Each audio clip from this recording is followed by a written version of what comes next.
سومین برنامه گلچین هفته را آغاز می‌کنیم. همانطور که در هفته پیش گفتیم، این برنامه گزارشی است از فعالیت موسیقی رادیو که روزهای جمعه از ساعت 9 تا 10 صبح به سمع می‌رسد. در این برنامه ضمن معرفی ترانه‌ها و آهنگ‌های تازه، نمونه‌های خوب گذشته را همراه با گفتگوهایی با آهنگسازان، شاعران، خوانندگان و نوازندگان می‌شنوید. خوشبختانه چنین به نظر می‌رسد که برنامه گلچین هفته کم کم جای خود را در دل اهل ذوق، به خصوص دوستداران شعر و موسیقی اصیل ایرانی باز کرده است. نکته را از اظهار مردم و راهنمایی‌های پرارزش استادان فن دریافتیم. واحد موسیقی رادیو اساس کار خود را بر این اصل استوار کرده است که هر یک از اجزای تشکیل دهنده یک برنامه موسیقی با کمال دقت و در سطح بهترین باشد، یعنی انتخاب شعر، انتخاب آهنگ، نحوه اجرا و طرز کار ارکستر همه با علاقه و دلسوزی کامل انجام گیرد. بدیهی است که در این کار به همراهی و کمک همه هنرمندان شعر و موسیقی نیاز داریم و از همه آهنگسازان و ترانه سرایان دعوت می‌کنیم که در تهیه بیشتر و بهتر انواع موسیقی با ما همکاری کنند. به هر حال بپردازیم به گلچین این هفته. ناز لیلی ترانه تازه‌ای است که برای نخستین بار در این برنامه پخش می‌شود. هنرمند گرامی محمدرضا لطفی آهنگی ساخته که استاد جواد معروفی آن را برای ارکستر تنظیم کرده است. ترانه ناز لیلی را با صدای شجریان میشنوید. ترانه ناز لیلی را که با ارکستر رادیو تلویزیون ملی ایران به رهبری فخرالدینی اجرا شده شنیدید. فخرالدینی علاوه بر رهبری ارکستر آهنگساز بازوقی است که گاه قطعات زیبایی برای ارکستر می‌نویسد. از شما دعوت می‌کنیم که به قطعه بی کلام دل انگیزان از ساخته‌های وی توجه کنید.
قطعه بی کلام دل انگیزان را که ساخته فخرالدینی و با اجرای ارکستر رادیو تلویزیون ملی ایران بود شنیدید. در نوروز امسال ترانه زیبای برای دخترم بهار را با صدای مرضیه پخش کردیم. آهنگ این ترانه را هم فرهاد فخرالدینی بر روی شعری از فریدون مشیری ساخته است. با سازنده آهنگ و سراینده این ترانه گفتگوی شیرینی داشتیم که همکنون میشنویم. از آقای مشیری و آقای فخرالدینی سازندگان ترانه زیبای برای دخترم بهار خواهش کردیم که به استودیو تشریف بیارند و راجع به چگونگی پدید آمدن این ترانه زیبا صحبت بکنند. قبل از هر چیز من میخوام از آقای مشیری خواهش کنم که اگه ممکنه شعر ترانه رو برای شنوندگان ما بخونند که بیشتر آشنا بشن با این اثر. این شعری است که به نام آسمان کبود ساخته شده، ولی بعد روش که آهنگی ساخته شد برای دخترم بهار نام گرفت. بله. بهارم دخترم از خواب برخیز، شکرخندی بزن شوری برانگیز. گل اقبال من ای غنچه ناز، بهار آمد تو هم با او بیامیز. بهارم دخترم صحرا هیاهوست، چمن زیر پروبال پرستوست. کبود آسمان هم رنگ دریاست، کبود چشم تو زیباتر از اوست. بهارم دخترم نوروز آمد، تبسم بر رخ مردم کند گل. تماشا کن تبسمهای او را، تبسم کن که خود را گم کند گل. بهارم دخترم دست طبیعت اگر از ابرها گوهر ببارد، وگر از هر گلش جوشد بهاری، بهاری از تو زیباتر نیارد. چه زیبا. یادم هست نزدیک عید سال گذشته بود، دوست بسیار عزیز من آقای فخرالدینی یه روز عصر توی باغ رادیو به من گفتن که فلانی اجازه میدی که من روی شعر بهارم دخترم آهنگی بسازم؟ من به ایشون گفتم اجازه بندم دست شماست. بله. چند روز بعد با آقای فخرالدینی دیداری دست داد و البته در طی این چند روزم میدیدم که مشغول کار آهنگسازی هستن اینها. بالاخره گفتن که آهنگ تموم شده و همطور تو حیاط برام زمزمه کردند و از پله آمدیم بالا و پای پیانو نشستند و آهنگ رو نواختن. خیلی به دلم نشست، واقعا لذت بردم. تا شبی که این برنامه ضبط میشد من داشتم از توی راهرو میمدم، صدای گرم خانم مرضیه و این آهنگ زیبا با ریتم شادش تو کریدور رادیو پیچیده بود. منم گوش میدادم. یه دفعه دیدم که آقای ابتهاج از اتاق اپراتور ضبط اومدن بیرون و توی سکنجی دیوار ایستاد، پیشانیشو گرفت به دستشو، به اصطلاح با یک کوشش پردردی اشکشو میخواست نظر سرازیر بشه. گفتم سایه چی شده؟ در حالی که خیلی به زحمت حرف میزد گفتش که میدونی فخرالدینی این شعر رو با یاد دختر کوچیک خودش ساخته. گفتم مگه دخترش؟ با سر اشاره کرد که بله، دختر فخرالدینی دیگه میون ما نیست. اون شب گذشت. چند روز بعد که این نوار ضبط شده بود آمدیم و با فخرالدینی نشستیم گوش کردیم. هر دومون خیلی راضی به نظر می رسیدیم. من طاقت نیاوردم، از فخرالدینی پرسیدم که چطور شد که این شعر رو برای این آهنگ انتخاب کردیم. اول مدتی ساکت موند، بعد گفتش که همسرم یه روز از من خواست که این شعر رو بخونم و بعد خواست که روی این شعر یه آهنگی بسازیم و این آهنگم ساخته شد. جمله معترضه است کنم مثل که فخرالدینی دقیقاً تمام ماجرا همین بود که به طور دقیق شما فرمودید، چون تا مدتشون با سر تایید میکردن و مشخص بود که کاملا همین کامل فرمودید. اصلا که همینطور که فرمودید چند ماه به عید مانده بود که از من خواستن که آهنگی به مناسبت فرارسیدن بهار بسازم. اصولا واقعا برام خیلی کار مشکلی بود، برای اینکه این حادثه‌ای که آقای مشیری بهش اشاره کردن درست در بهار اتفاق افتاده بود و برای من بسیار مشکل بود. ولی این شعر بسیار خوب دوست عزیزم آقای مشیری به قدری در من اثر گذاشت که دیدم که خیلی خوب میتونم روی این شعر کار بکنم و به یاد دخترم آهنگی بسازم. و کوشش هم داشتم که این آهنگ واقعا طوری ساخته بشه که مناسب برای فصل بهار که آغاز زندگی هست، آغاز فصل تازه هست باشه. ترانه برای دخترم بهار را با صدای لطیف مرضیه شنیدید. در هفته گذشته ارکستر پاپ ترانه جدیدی ضبط کرد به نام سنگفرش.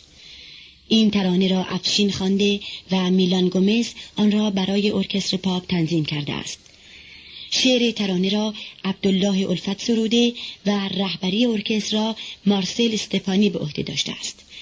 ترانه سنگفرش با صدای افشین.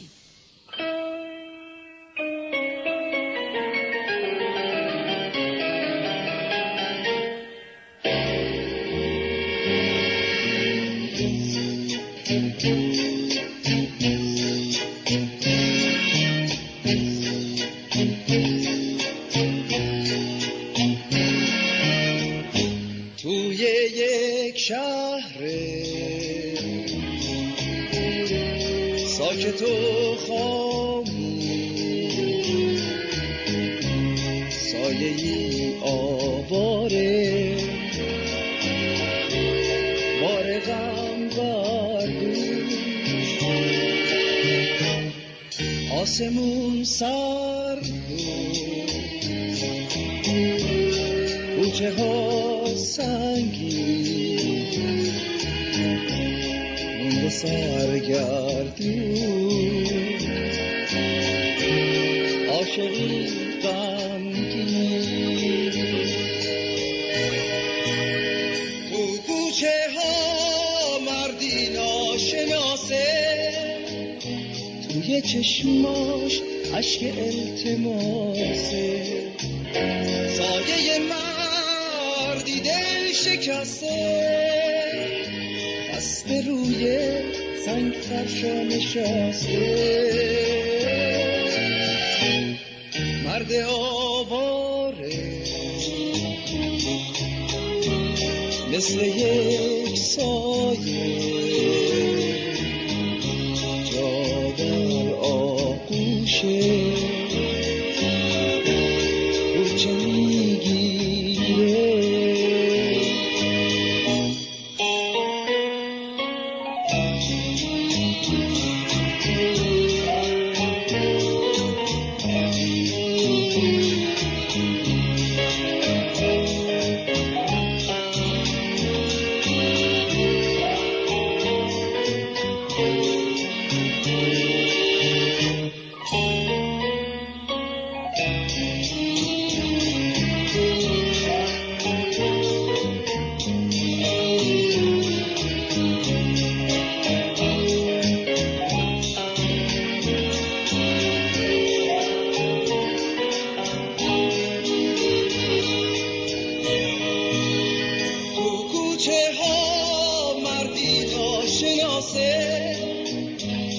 چشماش اشک التماسه، سایه مردی دل شکسته، خسته روی سنگفرشا نشسته،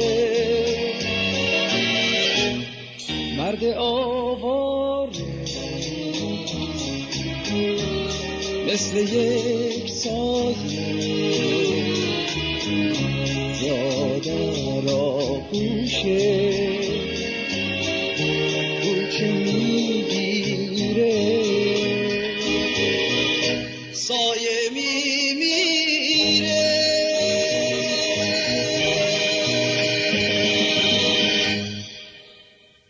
از کارهای تازه هفته گذشته که در رادیو ضبط شده است، ترانه‌ای است به نام ترانه زلفان با صدای سیمین غانم.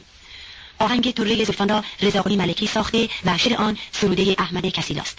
این آهنگ را سیروش شهردار برای ارکستر رادیو تلویزیون ملی ایران تنظیم کرده است. ترانه ترانه زلفان را با صدای سیمین غانم با هم میشنویم. عبدالوهاب شهیدی را همه به عنوان خواننده خوب آواز ایرانی میشناسیم و میدانیم که در نواختن عود هم دست دارد. ولی شاید همه ندانند که شهیدی آهنگ بعضی از ترانه‌هایی را که خوانده است خودش ساخته است.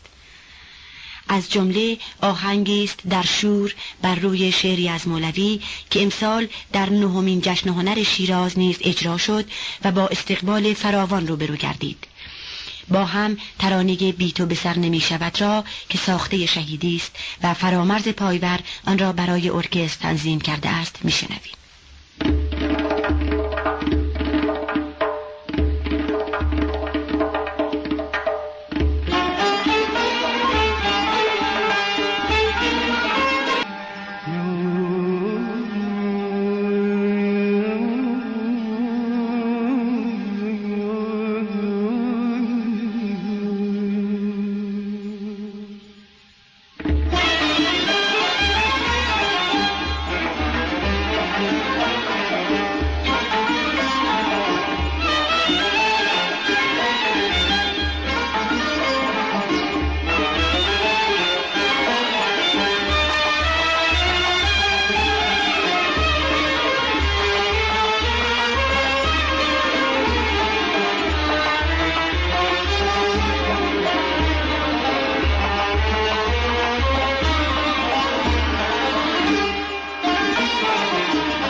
موسیقی محلی ایران که ارتباط و پیوندی عمیق و شایسته تحقیق با موسیقی سنتی ایران دارد، متاسفانه اغلب در سایه موسیقی شهری قرار گرفته و از توجهی که سزاوار آن بوده محروم مانده است. در حالی که زیباترین نغمه‌های ایرانی را در بین همین ترانه‌های محلی میشنویم. موسیقی محلی از لحاظ زیبایی و گیرایی ملودی، تنوع ریتم، سادگی شعر و از همه مهمتر حقیقت و اصالتی که در محتوا دارد شایسته آن است که بیشتر طرف توجه قرار گیرد. ترانه‌ای که امروز میشنوید در اصل یک آهنگ بیرجندی است که با دو بیتی‌هایی که در سراسر ایران رواج دارد و اغلب به نام بابا طاهر شهرت یافته خوانده شده است. شاید میشد این ترانه را با یک نی تنها شنید، اما به خاطر ریتم 5 ضربی و حالتهای خاصی که دارد، فرامرز پایور آن را به نحو بسیار جالبی برای ارکستر تنظیم کرده است. ترانه زیبای لیلی خانم را با صدای سیما بینا میشنویم.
با پخش ترانه محلی لیلا خانم با صدای سیما بینا وقت برنامه امروز ما به پایان میرسد.